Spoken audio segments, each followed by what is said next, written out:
How's it going, everybody? Nikki D here, coming at you live, man, yet again. And today I want to talk about Ink Master, the season finale, and the overall thoughts of season 15. We are going to spoil the season finale, so if you don't want to know, and you don't want to be spoiled of anything in the season, please, I don't know, just keep watching. All right, anyway, yeah, let's get into it. So I did a video on Ink Master like a week and a half ago, 2 weeks ago, and I mentioned a few things that I had some criticism with. Now, those things, what I don't even know what it was. Basically, the coaches and judges being one and the same. So, judging, and then they're having teams, which are coaching. So, obviously, maybe some bias is going to come into play, which wasn't very exciting. Didn't like that.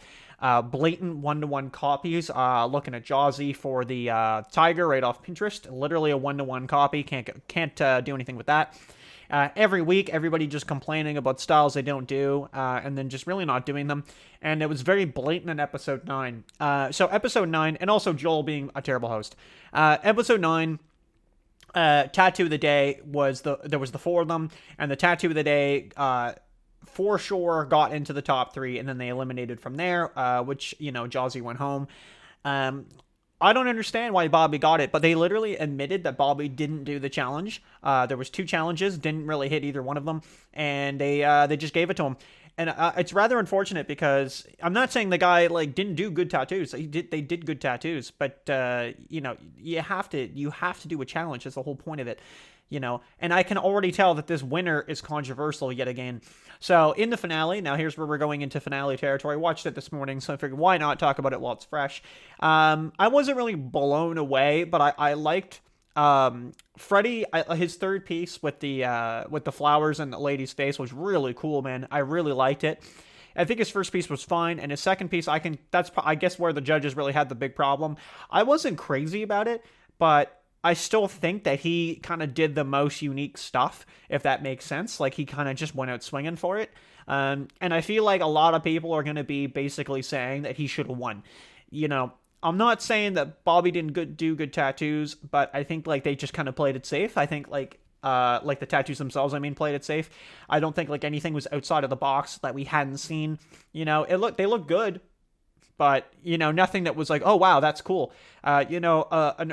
Season 14, with Bob there, I think it was Bob, who I'm thinking of, but he did the metal dragon and everything, that was something that was wow, that guy really went out for it, and gave it a go. Anthony with the eagle, and that wasn't a finale piece, but when he, it was a freehand challenge against Jesse Smith, and he freehands an eagle, that's a ballsy move, but that's the point. It's supposed to be impressive, and go, wow, that's something we hadn't seen before.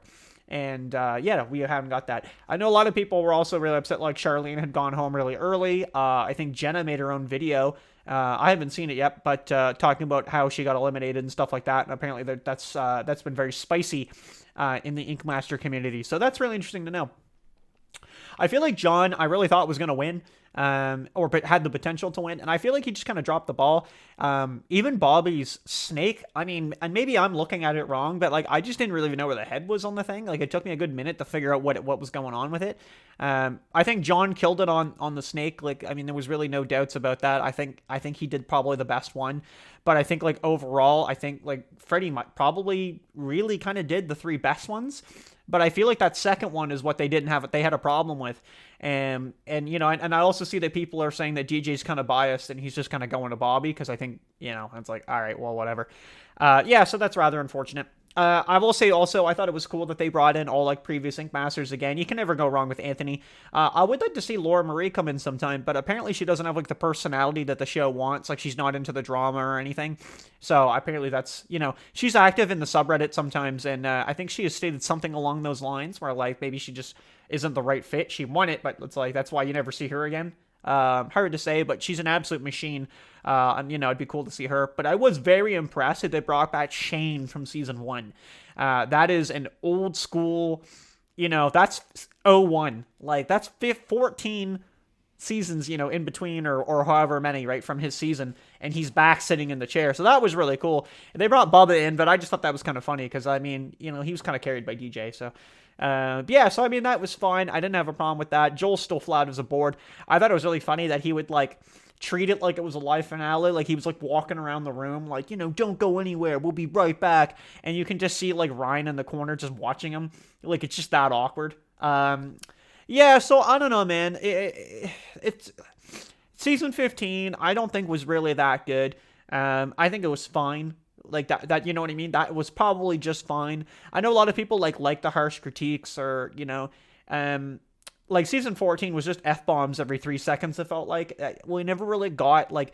I just and it's weird to have an odd number on the panel, which is a big problem as well. Like you can constantly have to the point where like they make like a dramatic tiebreaker, which like shouldn't happen at all.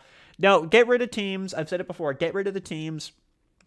And if there's a challenge, right, that's the top priority. I don't care if someone hits it or doesn't hit it. If you hit the challenge and do a horrible tattoo, you should be fine because you hit the challenge, right? Compared to someone who didn't hit the tattoo, who didn't do the challenge and did not a good tattoo or a good tattoo, right, in comparison to your bad tattoo.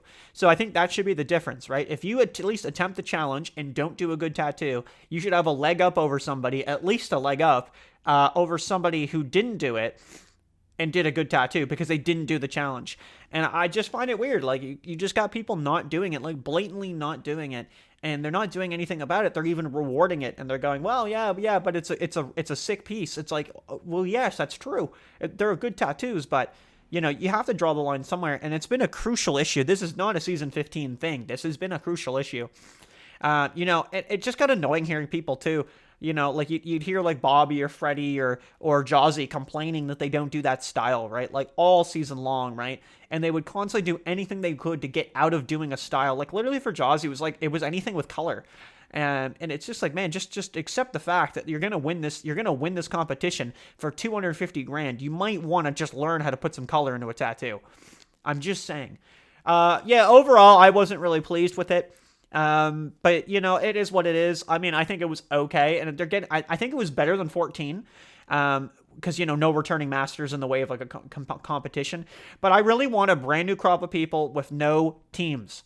Right? Stop bringing in teams. Blind critiques are great. I don't have a problem with those. Joel needs to host, and make it 3 judges. I don't mind Ryan. I think DJ was a good choice. That's fine.